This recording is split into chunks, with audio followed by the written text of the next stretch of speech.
नमस्कार, मैं हूं आपके साथ नम्रता। रुपया पैसा जिंदगी में कितना जरूरी है ये तो बच्चा बच्चा जानता है।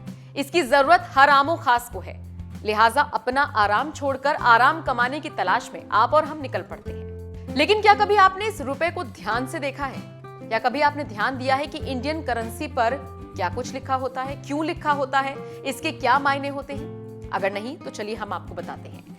देखिए, ये तो हर कोई जानता है कि भारत में नोटों को बनाने और उनके वितरण की जिम्मेदारी आरबीआई की है। ऐसे में आरबीआई अपने सभी धारकों को ये विश्वास दिलाना चाहती है कि ये करेंसी माननीय है और इसे लेने से कोई भी इनकार नहीं कर सकता।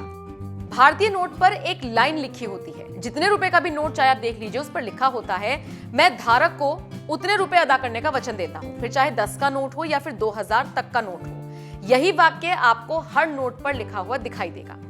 अब इस वाक्य का मतलब क्या होता है ये आपको बताते हैं। दरअसल नोट पर लिखी इस लाइन का मतलब होता है कि जितने मूल्य का नोट आपके पास है, उतने मूल्य का सोना आरबीआई के पास रिजर्व है। यानी इस बात की गारंटी है कि उतने मूल्य के नोट के लिए धारक को उसकी देयता है।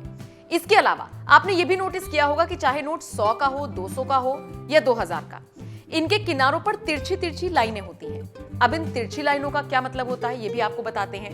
दरअसल इन लाइनों को ब्लीड मार्क्स कहते हैं। इन लाइनों को खासकर नेत्रहीनों के लिए बनाया जाता है ताकि वो नोट को छूकर ये पता लगा सकें कि कितने का नोट उनके हाथ में है। भारतीय करेंसी में 1 रुपए से लेकर 2000 तक के नोट चलते हैं, लेकिन क्या आप जानते हैं 1 रुपए के नोट को छोड़कर बाकी सभी नोटों पर आरबीआई गवर्नर के हस्ताक्षर होते हैं।